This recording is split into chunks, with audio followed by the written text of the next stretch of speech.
Hello everyone and welcome back to my channel, Handmade by Ying with Donna.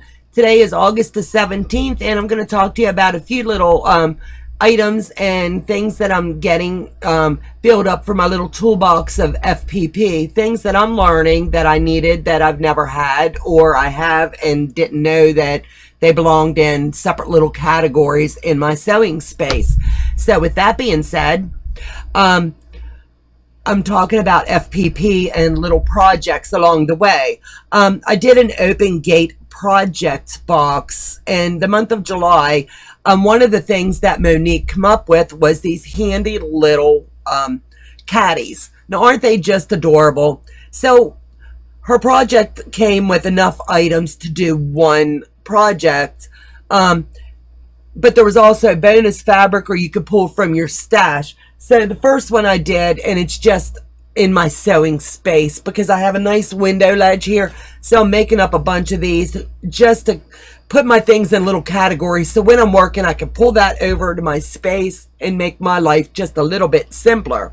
So with that being said, I'm going to show you a few things that I needed to add into my little toolbox. So if you don't have one set up, it might be really neat to just set your space up, because if you're organized and you get things all lined up, it makes your sewing experience so much better. So with that being said, I know that I need a cutting instrument in my toolbox for my FPP. I can use the larger one if I need to, but I'm finding that as I'm moving forward with my FPP, I'm really liking the smaller one because I can manipulate it so much easier. So that's my first instrument that's going into my toolbox. So that's in, my blade's closed, so I don't have to worry about it. So I also needed something to be able to fold my paper over to make my crease. And each time that I'm learning, and going along a pattern, I'm pre-folding all of my lines. And the girls have taught me that's one thing that I needed to be doing. You can use whatever you choose, but these here I just cut off of the cutting boards that I had bought at the Dollar Tree. And I just made myself a few of them, and they're going to go in my little handy toolbox. But this one here in particular, I made and I left one side open so that I'll be able to stick a few items down in it, and they're going to be right there. They're handy and ready for me to use. There's multiple pockets in this little baby, and I love it because each pocket, who knew glue? You need so much glue in FPP. And what I'm doing with mine is on the outside pockets, it doesn't even matter the kind or brand that you're using. I'm finding either works fine for my projects. But my outside pockets for my FPP, I am sticking in my glue sticks. And that way, it just makes it easier. I can grab it in a pinch. I've also picked up a few extra, but I'm not going to open those up yet because I've got 4 open and going right now. So that's one thing. And I've also found that Monique had this in her project box for July. And it's a turning instrument. I've already got some for my other projects, but I can use this in so many ways with the FPP.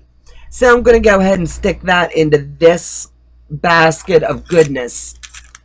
So I've also bought a light box. So it has its own charger. So I don't want to, the charger doesn't quite fit in the box right with the, I guess you call it a chuck or a block. So I'm going to go ahead and stick that in to my basket of goodness. That way it's always right where I need it. With FPP, you can either use straight pins or clips when you're doing stuff. I find the clips work good for me right now as I'm getting my projects lined up and ready. But I'm sure I'm going to use the straight pins as well at a later date. But for right now, this works really great. So I've got my caddy almost set up and ready. But one thing I didn't know I needed until the other day was I needed a manicure set. Who knew? Wait till I show you what you need in it. It's so stinking adorable. You can buy these anywhere, but they have so much goodness. And this is going to work in your sewing space in many categories. But this is just really neat. And I've also got my paper marked for my paper piecing. That way, if anybody comes into my space, they know this is kind of off limits. But I just learned this week.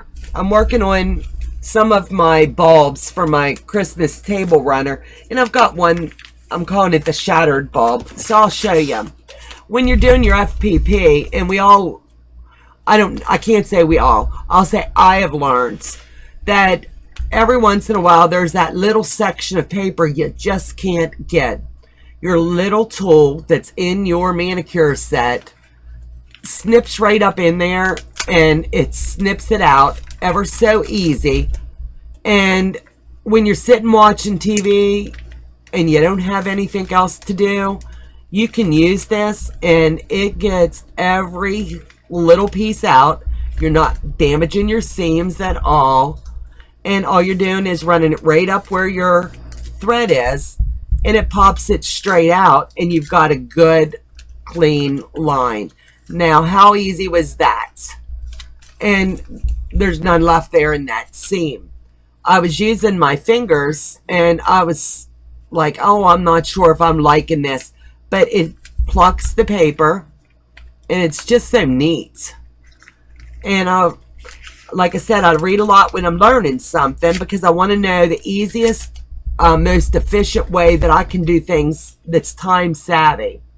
And I never gave it a thought about when you're FPPing, sitting in front of the TV at night, or you're laying in your bed or whatever, and you just want to go ahead and mindless do something. You don't have to get every little tidbit, but I'm telling you, this little booger works like a charm. And it gets everything that I need out of the way, and it works fast and easy. And as you're tearing it off, like I have this little piece here, all I did was plucked it with it, and it snags it up. And with getting into FPP, I need to learn the right tools that's going to work good for me. There's probably a million other ideas out there, but these are just little things that I'm learning along the way, and that the girls are choosing to share with me as well. So what a better way to share than share with you all. Things that I'm learning, things that we're doing, and things that come in handy that you don't even realize you've got in your home or you need for your sewing space. So in just a matter of no time at all, I've just about got this here almost finished, and I can tell you this comes in ever so nice. And if it ever dulls, I think there's like 4 or 5 in there, and I paid $1 for it at the Dollar Tree. Well, $1.25 tree, I guess you call it now. But I don't have to go crazy worrying about, am I getting it all? You don't have to. The girls say once it's washed, it's gonna wash out anyway, but I know it'll play on me if I don't get it all.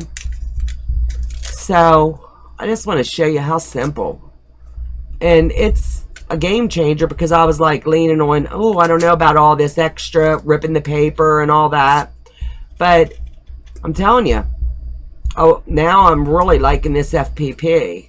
It's simple, it's easy, it's once you get used to learning how to get your starter piece going, the rest of it is simple, and it just comes together so nice. Now here's where I've got the 2 little pieces that I know wash out, but it's easy for me to just rub this along and take it, and it's all out. That quick, that simple, and there's so many versatile ways that you can do things in your sewing room. But I just wanted to share that little tidbit, and it's so simple, and all it is your little manicure set. And it's got the little snips that you can use if you're mid-arming or long-arming. And it's got your metal file that if you get a spur on your sewing machine, that you could use it. So there's a lot of different purposes that you can use with your manicure set. So that's just a little tidbit of what you can do to set yourself up for success with FPP. So with that being said, I just want you to have a great day and know that life's a journey. Let's have fun. See you back in the next tack, and you guys have a great week ahead.